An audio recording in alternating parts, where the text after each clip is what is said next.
ചിലപ്പോഴൊക്കെ പല ആത്മാക്കളും ഒന്ന് വെയിറ്റ് ചെയ്യുന്നത് ഒരു ഗുഡ് ബൈ പറയാൻ വേണ്ടിയിട്ടാണ്. ആത്മാവെന്ന് പറയുന്നത് എന്താണ്? വൈരാഗ്യം തീർക്കാൻ പോലും അവർക്ക് ഒരുപാട് എനർജി യൂസ് ചെയ്യേണ്ടി വരും. അവരത് ചെയ്യും. നമ്മളിൽ നിന്ന് ഒരുപാട് പീഡനങ്ങൾ ഏൽക്കേണ്ടി വന്നിട്ടുണ്ട് എങ്കിൽ ആക്സസ് കോൺഷ്യസ്നെസ്സിലും നമ്മൾ അനേക ജന്മം ജീവിച്ചിരിക്കുന്നതുകൊണ്ട് പല പല പല തലങ്ങളിൽ അവർ പറയുന്നുണ്ട്. പല ജന്മങ്ങളിലായി നാം ശേഖരിച്ച വിശ്വാസങ്ങളെ ബേസ് ചെയ്തിട്ടാണ് നമ്മൾ ഓരോ ജന്മങ്ങളും എടുക്കുന്നത് പോലും. മാം, അടുത്തൊരു ചോദ്യം ചോദിക്കാനുള്ളത്, കുഞ്ഞുങ്ങളുടെ കാര്യത്തിൽ ഈ ആക്സസ് ബാർ നമുക്ക് കുഞ്ഞുങ്ങളിൽ യൂസ് ചെയ്യാൻ പറ്റുമോ? ഇപ്പോൾ നമ്മൾ ഈ ആക്സസ് ബാർ കുട്ടികളിൽ യൂസ് ചെയ്യുന്നത് കൊണ്ടിട്ട് അവരുടെ സ്റ്റഡീസിൽ ഇമ്പ്രൂവ്മെൻറ്റോ അല്ലെങ്കിൽ കുട്ടികൾക്ക് എന്തെങ്കിലും ഇതേപോലുള്ള അബ്നോർമാലിറ്റീസ് അല്ലെങ്കിൽ പഠിക്കാനുള്ള ബുദ്ധിമുട്ടുകളൊക്കെ വരുമ്പോൾ നമ്മൾ ഇതേപോലുള്ള കൺസൾട്ടേഷൻ എടുത്തു കഴിഞ്ഞാൽ അത് ക്യൂർ ആവുന്ന രീതിയിൽ മാമിന് എന്തെങ്കിലും എക്സ്പീരിയൻസ് കിട്ടിയിട്ടുണ്ടോ? ഇതൊരു ട്രീറ്റ്മെന്റ് മെത്തേഡ് അല്ല. എന്നാൽ പല രാജ്യങ്ങളിലും സ്കൂൾസിൽ പോലും യൂസ് ചെയ്യുന്നുണ്ട്. സ്റ്റഡീസിന് ആക്ച്വലി കുറച്ച് പുറകിലോട്ട് നിൽക്കുന്ന കുട്ടികൾക്ക് ഈ പ്രോസസ്സ് ചെയ്യുന്ന സമയത്ത് അവർ ഒരുപാട് ബെറ്റർ ആയിട്ട് ഫോക്കസ്ഡ് ആവുന്നതൊക്കെ കണ്ടുവരുന്നുണ്ട്. കോൺസെൻട്രേഷൻ അവർക്ക് വർദ്ധിക്കുന്നത് കണ്ടുവരാറുണ്ട്. കാരണം നമ്മുടെ ബ്ലിസ്ഫുൾ സ്റ്റേറ്റിലോട്ട് പോകുന്ന ആദ്യത്തെ പടി എന്ന് പറഞ്ഞാൽ ചിന്തകളൊക്കെ ഒന്ന് മാറി നമ്മളൊന്ന് റിലാക്സ് ആവാന്നുള്ള ആദ്യത്തെ പ്രോസസ്സാണ്. It is not the end process. അപ്പോൾ കുഞ്ഞുങ്ങൾ ആക്ച്വലി സ്ട്രെസ് റിലീസ് ആയി കഴിഞ്ഞാൽ അവർക്ക് കൂടുതൽ സ്റ്റഡീസിലോട്ട് ഫോക്കസ് ചെയ്യാനായിട്ടും, സ്റ്റഡീസിലെന്നല്ല അവർക്ക് എന്താണോ നേടിയെടുക്കേണ്ടത് അതിലോട്ട് ഫോക്കസ് ചെയ്യാനായിട്ട് വേഗം കഴിയും. ഓക്കെ, അതെ, അങ്ങനെയാണ് കണ്ടുവരുന്നത്. ഇതുവരെയും പല രാജ്യങ്ങളിലും യൂസ് ചെയ്യുന്നുണ്ട്. പല രാജ്യങ്ങളിലും സ്കൂൾസിൽ ആക്ച്വലി പഠിപ്പിക്കുന്നുണ്ട്. ടീച്ചേഴ്സും സഹായിക്കുന്നുണ്ട് കുട്ടികൾക്ക് പ്രോസസ്സ് ചെയ്യാൻ. എൻ്റെ ക്ലാസ്സുകളിൽ വരുന്ന പല പാരൻസും കുഞ്ഞുങ്ങൾക്ക് ഈ പ്രോസസ്സ് ചെയ്തു കൊടുക്കുകയും ഹയർ ഗ്രേഡ്സും മാർക്സും ഒക്കെ വാങ്ങുന്നതും, അതോടൊപ്പം ആക്സസിലെ പല സ്റ്റേറ്റ്മെന്റ്സും കുട്ടികൾ തന്നെ മനസ്സിലാക്കി എടുത്തിട്ടും പഠിച്ചിട്ടും അവർ ആക്ച്വലി അവരുടെ റിയൽ ലൈഫിൽ യൂസ് ചെയ്യും. അവർക്ക് വേണ്ടുന്ന കാര്യങ്ങളൊക്കെ നേടിയെടുക്കുകയും ചെയ്യുന്നുണ്ട്. ഓക്കെ മാഡം, എത്ര വർഷമായി മാഡം ഈ ഫീൽഡ് കണ്ടിന്യൂ ചെയ്യുന്നു? ഞാൻ 6 വർഷമായി. 6 വർഷമായി. അതെ, യഥാർത്ഥത്തിൽ ഞാൻ ഇങ്ങനെ കണ്ടിന്യൂ ചെയ്യണം എന്നുള്ള ഒരു ആഗ്രഹത്തിൽ തുടങ്ങിയതല്ല ഇതൊന്നും. ഞാനൊരു സ്ട്രെസ്, നേരത്തെ പറഞ്ഞ പോലെ ഒരു സ്ട്രെസ് ഒന്ന് റിലീസ് ചെയ്യാൻ വേണ്ടിയിട്ട് പോയതാണ്. പക്ഷേ അതിലൂടെ എൻ്റെ ചിന്താമണ്ഡലം തന്നെ മാറിപ്പോയി. എൻ്റെ ചിന്താ രീതി ഒരു ബേസിക്കലായിട്ട് ഒരു വീട്, കുടുംബം, ഏതെങ്കിലും രാജ്യത്ത് പോയി സെറ്റിൽ ആവുക എന്നതിലുപരി എന്താണ് ജീവിതത്തിൻ്റെ അർത്ഥം, എന്തിനാ മനുഷ്യരെല്ലാവരും, എന്തിനു വേണ്ടിയിട്ടുള്ള ഒരു യാത്രയാണ്, നമ്മുടെ ജീവിതത്തിൻ്റെ പർപ്പസ് എന്താണ്, നമ്മൾ ഇതിനു മുൻപ് ജീവിച്ചിരുന്നിട്ടുണ്ടോ? കാരണം ഒരു ജന്മം മാത്രമേ ഉണ്ട് എന്നുള്ളത് ഒരിക്കലും ന്യായീകരിക്കാൻ പറ്റാത്തൊരു കാര്യമാണ്. ഒരേ ദൈവത്തിൽ വിശ്വസിക്കുന്ന മനുഷ്യർക്ക് പോലും പലതരത്തിലുള്ള അനുഭവങ്ങളാണ്. എന്തുകൊണ്ട് ഒരു മനുഷ്യൻ ദരിദ്രനായി ജനിക്കുന്നു? എന്തുകൊണ്ട് ചിലർ അതീവ സമ്പന്നരായി ജനിക്കുന്നു? എന്തുകൊണ്ട് ചിലർ ആയുസ് കുറഞ്ഞവരായും ആയുസ് കൂടിയവരായും ആരോഗ്യമുള്ളവരായും ആരോഗ്യമില്ലാത്തവരായും? എന്തുകൊണ്ട്? ഈ ചോദ്യങ്ങളൊക്കെയും എൻ്റെ ജീവിതം മാറ്റിമറിക്കുകയായിരുന്നു. ആ ചോദ്യങ്ങളുടെ ഒടുവിൽ ഞാൻ തിരിച്ചറിഞ്ഞത്, അന്വേഷണങ്ങളുടെ ഒക്കെയും ഒടുവിൽ, ഒരുപാട് റിസർച്ചുകളുടെയൊക്കെ ഒടുവിൽ ഞാൻ തിരിച്ചറിഞ്ഞത്, നമ്മൾ അനേക ജന്മം ജീവിച്ചിരിക്കുന്നു എന്നൊരു യാഥാർത്ഥ്യം തന്നെയാണ്. ആക്സസ് കോൺഷ്യസ്നെസ്സിലും നമ്മൾ അനേക ജന്മം ജീവിച്ചിരിക്കുന്നതുകൊണ്ട് പല പല പല തലങ്ങളിൽ അവർ പറയുന്നുണ്ട്. പല ജന്മങ്ങളിലായി നാം ശേഖരിച്ച വിശ്വാസങ്ങളെ ബേസ് ചെയ്തിട്ടാണ് നമ്മൾ ഓരോ ജന്മങ്ങളും എടുക്കുന്നത് പോലും. ആ വിശ്വാസങ്ങൾ മാത്രമല്ല, എങ്ങനെ ജീവിക്കണം, ശരി തെറ്റുകളെ ബേസ് ചെയ്തിട്ടാണ് നമ്മൾ ജന്മങ്ങൾ എടുക്കുന്നത് പോലും. അതൊക്കെ ആക്സസ് കോൺഷ്യസ്നെസ്സിലൂടെ ആഴത്തിൽ സഞ്ചരിച്ചപ്പോഴും, പിന്നെ മറ്റ് എല്ലാ മേഖലകളിലൂടെ, ഒരുപാട് മേഖലകളിലൂടെ, സിദ്ധവേദം, അങ്ങനെ അനേകം വേദങ്ങളിലൂടെ ഒക്കെ, അനേകം വേദം എന്ന് ഞാൻ പറയുമ്പോൾ സന്യാസ സഭകളിലൂടെയും ഒക്കെയുള്ള യാത്രയിലും എനിക്ക് സാറ്റിസ്ഫൈങ് ആയിട്ടുള്ളതും ഞാൻ കണ്ടെത്തിയ ഒരു യാഥാർത്ഥ്യവും നമ്മൾ അനേകം ജന്മം ജീവിച്ചിരുന്നു എന്ന് തന്നെയാണ്. പലരും അത് പൂർവ്വജന്മമുണ്ട് എന്നുള്ളതിൽ ഇപ്പോഴും ഒരു കോൺഫ്ലിക്റ്റ് നടന്നുകൊണ്ടിരിക്കുകയാണ് അല്ലെ?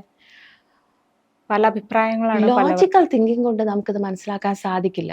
എന്നാൽ ഇയാൻ സ്റ്റീവൻസൺ അദ്ദേഹത്തിന്റെ 30 വർഷത്തോളമുള്ള റിസർച്ചിൽ നിന്നും പാസ്റ്റ് ലൈഫിന്റെ എവിഡൻസുകളിൽ നിന്നും ഒക്കെയും പരിപൂർണമായിട്ടും മനസ്സിലാക്കുന്ന ഇതൊരു യാഥാർത്ഥ്യം എന്ന് തന്നെയാണ്.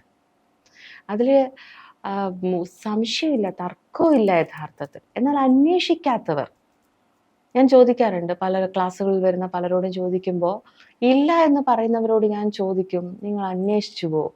അന്വേഷണമേ നടന്നിട്ടില്ല.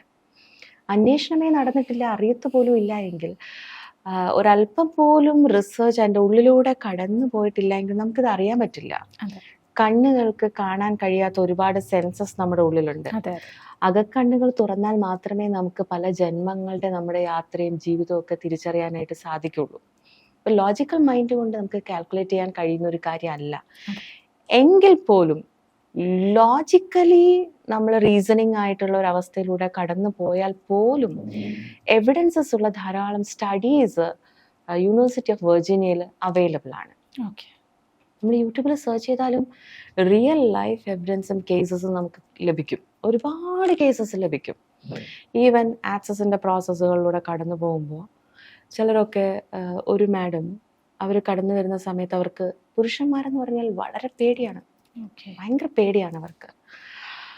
അവർ പ്രോസസ്സ് ചെയ്യുന്ന സമയത്ത് അവർക്ക് ബേണിങ് സെൻസേഷൻ ഉണ്ടാവാൻ തുടങ്ങി. സെൻസേഷനാണ് അവർക്ക്. അവരിങ്ങനെ കരയാൻ തുടങ്ങി, എനിക്ക് ശരീരം ചൂടെടുക്കുന്നു എന്ന് പറഞ്ഞിട്ട് ചെറുതായിട്ട്. ഞാൻ അടുത്ത് പോയി ആശ്വസിപ്പിക്കുകയും, ദെൻ ഷീ സെഡ്, എനിക്ക് ഞാൻ കണ്ട കാഴ്ച 5 പേരോളം എന്നെ കത്തിക്കുന്നതാണ് കണ്ടത്. It is not in this lifetime. അവർക്ക് പുരുഷന്മാരോട് വളരെ പേടിയാണ്. ഇത് അവരുടെ പ്രീവിയസ് ലൈഫ് ടൈമാണ്. എന്നാൽ ഈ പ്രോസസ്സിന് ശേഷം ആ ട്രോമ കംപ്ലീറ്റ്ലി അവരിൽ നിന്ന് റിലീസ് ആവാണ്. അതിനുശേഷം അവർക്ക് പുരുഷന്മാരോട് യാതൊരു ഭയവും ഇല്ല, ലിഫ്റ്റിൽ യാത്ര ചെയ്യാൻ ഭയവും ഇല്ല. എവിടെ നിന്നാണ് ഈ ഭയം വന്നത്? എന്തുകൊണ്ട് ഈ ഭയം വന്നത്? ഇതൊക്കെ നമ്മൾ അന്വേഷിച്ചു തുടങ്ങുമ്പോൾ മാത്രം മനസ്സിലാവുന്ന ഒരു യാഥാർത്ഥ്യമാണ്. ഇത്തരം യാഥാർത്ഥ്യങ്ങളിലൂടെയുള്ള അനുഭവങ്ങളിലൂടെയുള്ള യാത്രയായിരുന്നു പിന്നീട് മുഴുവൻ. അങ്ങനെ നമ്മുടെ ജീവിതത്തിൻ്റെ റിയാലിറ്റി എങ്ങനെയാണ് ഒരു മനുഷ്യൻ്റെ ജീവിതം സൃഷ്ടിക്കപ്പെടുന്നത്, എന്തുകൊണ്ട് മനുഷ്യർ ഇത്രയും വേദന അനുഭവിക്കുന്നു, വളരെ സിമ്പിളായിട്ട് വിശ്വാസങ്ങൾ മാറ്റിയാൽ പോലും മനുഷ്യൻ എത്രത്തോളം അപ്ഗ്രേഡ് ആവുന്നുണ്ട്, നമ്മൾ എത്രത്തോളം അത്ഭുതമാണ് എന്ന് തിരിച്ചറിഞ്ഞതൊക്കെയും ആക്സസ് കോൺഷ്യസ്നെസ്സിലെ ഈ കഴിഞ്ഞ 6 വർഷത്തെ യാത്രയാണ്. കോൺഷ്യസ്നസ് എന്ന് പറയുമ്പോൾ കോൺഷ്യസ്നസ് മാത്രമല്ല, ഇങ്ങനെ ഒരു റേക്കി മാസ്റ്റർ കൂടിയാണ്. അതോടൊപ്പം NLP, ഹിപ്നോതെറാപ്പി, കഴിയാവുന്ന എല്ലാ മേഖലയിലും പോയി റിസർച്ച് ചെയ്യുകയും പഠിക്കുകയും ഒക്കെ ചെയ്തിട്ടുണ്ട്. കാരണം എനിക്ക് യാഥാർത്ഥ്യങ്ങൾ അറിയണം. ഒന്ന് ശരിയെന്ന് വെക്കാനോ അല്ലെങ്കിൽ ആക്സസ് കോൺഷ്യസ്നസ് മാത്രമാണ് ശരിയെന്ന് പറയാനോ ഒന്നുമല്ല. I just want to know the truth. എന്താണ് യാഥാർത്ഥ്യം? എല്ലാ മതങ്ങളിലൂടെ സഞ്ചരിക്കുകയാണ്, എല്ലാ സ്പിരിച്വൽ നോട്ട്സിലൂടെയും കടന്നു പോകണം. എന്താണ് യാഥാർത്ഥ്യം? ഇവരൊക്കെ എന്താണ് ജീവിതത്തെക്കുറിച്ച് പറയുന്നത്? ഏൻഷ്യൻ കാലഘട്ടങ്ങളിൽ എന്താണ് ജീവിതത്തെക്കുറിച്ച് പറഞ്ഞിരുന്നത്? ഒരുപക്ഷെ ഏൻഷ്യൻ കാലഘട്ടത്തെക്കുറിച്ച് പറയുകയാണെങ്കിൽ ലേ ലൈൻസ് എന്ന് പറഞ്ഞിട്ടൊരു ലൈൻ ഉണ്ട്. ആ ലൈൻസ് എന്ന് പറയുന്നത് ഏൻഷ്യൻ യൂറോപ്പിൽ സ്റ്റോൺ ഹെഞ്ചും ഔബറിയും തമ്മിലുള്ള ഒരു ലൈനാണ്. ഇനി ചൈനീസിൽ നോക്കുകയാണെങ്കിൽ ടെമ്പിൾസും സേക്രഡ് ടെമ്പിൾസും ഹിൽ ഏരിയാസ് തമ്മിൽ ഡ്രാഗൺ പാത്ത് എന്ന് പറയുന്നുണ്ട്. ഓക്കെ, ഇതെല്ലാം നമ്മുടെ ഉള്ളിൽ ഇരിപ്പുണ്ട്. ഇടപിംഗള നാഡി എന്ന് നമ്മൾ പറയണം. ഓക്കെ, അപ്പൊ ഇതിലൂടെയൊക്കെ കടന്നുപോയി. So what I'm trying to say is like, what is the truth about all this? നമ്മുടെ ഉള്ളിൽ തന്നെ ഈ പ്രപഞ്ചത്തിൽ കാണുന്ന സകലതിൻ്റെയും ഒരംശമാണ് നമ്മൾ ഓരോരുത്തരും എന്ന യാഥാർത്ഥ്യം തിരിച്ചറിയാൻ കഴിഞ്ഞു. പക്ഷെ എന്തുകൊണ്ട് നമുക്കൊരു കോമണർ ആയിട്ടുള്ള ഒരു വ്യക്തിക്ക്, ഒരു 3D ഡയമെൻഷനിൽ കിടക്കുന്ന ഒരു വ്യക്തിക്ക് എന്തുകൊണ്ട് ഈ യാഥാർത്ഥ്യം തിരിച്ചറിയാൻ പറ്റുന്നില്ല? കാരണം അഹന്തയും അഹങ്കാരവും ദേഷ്യവും വെറുപ്പും അതുപോലെ തന്നെ പല വികാരങ്ങൾ കൊണ്ടും പല കാരണങ്ങൾ കൊണ്ടും നമ്മൾ ഡിസ്ട്രാക്റ്റഡ് ആണ്. ഈ യാഥാർത്ഥ്യങ്ങളോട്ട്, നമ്മുടെ ഉണ്മയിലോട്ട് കടന്നു പോകാൻ കഴിയാത്ത വിധം നമ്മൾ ഡിസ്ട്രാക്റ്റഡ് ആണ്, നമ്മുടെ ബ്ലിസ് സ്റ്റേജിലോട്ട്. ഇതെല്ലാം അകറ്റി ഒരു ശിശുവിനെ പോലെ നിർമ്മലരാകുമ്പോഴാണ് നമുക്ക് യാഥാർത്ഥ്യങ്ങളെ തിരിച്ചറിയാനായിട്ട് സാധിക്കാം. നമ്മുടെ ഉള്ളിൽ തൈമസ് ഗ്ലാൻഡ് എന്ന് പറഞ്ഞിട്ടൊരു ഗ്ലാൻഡ് ഉണ്ട്. ഇത് പ്യൂബർട്ടി പീരീഡ് ആവുമ്പോൾ ഷട്ട് ഡൗൺ ആവും.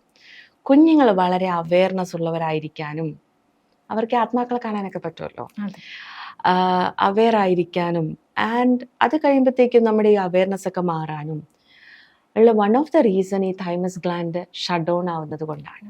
അത് ഡോർമെന്റ് ആവുന്നതുകൊണ്ടാണ്. നമ്മൾ തൈമസ് ഗ്ലാൻഡ് ആക്ടിവേറ്റ് ചെയ്യുന്ന സമയത്ത് നമുക്ക് കൂടുതലായിട്ട് നമ്മൾ അവയർനെസ് വർദ്ധിക്കുകയും പിന്നെ സംഭവിക്കുന്നത് നമ്മൾ 3D ഡയമെൻഷനിൽ നിന്ന് യാത്ര ചെയ്ത് തുടങ്ങുമ്പോൾ മേളിലോട്ട് പോകുമ്പോൾ സോൾ പ്രസൻസ് നമുക്ക് എക്സ്പീരിയൻസ് ചെയ്യാൻ പറ്റും. ഓക്കെ, എന്ന് വെച്ചാല് മാമിന് അങ്ങനെ എന്തെങ്കിലും പേഴ്സണൽ അനുഭവങ്ങൾ ഉണ്ടായിട്ട്? ഒരുപാട് അനുഭവങ്ങളുണ്ട്. അപ്പോൾ സോൾ പ്രസൻസ് എന്ന് പറയുന്നത് പല ആത്മാക്കളും ശരീരം വിട്ട് പുറത്തിറങ്ങിയതിന് ശേഷവും അവർ തിരിച്ചറിയുന്നില്ല, അവർ മരിച്ചു എന്ന് പോലും അവർ തിരിച്ചറിയാത്ത ആത്മാക്കളുണ്ട്. അവര് ഈ കണ്ടന്റ് ആക്ച്വലി പറയണമോ എന്നുള്ളതാണ്. കാരണം ഭയം വേണ്ട.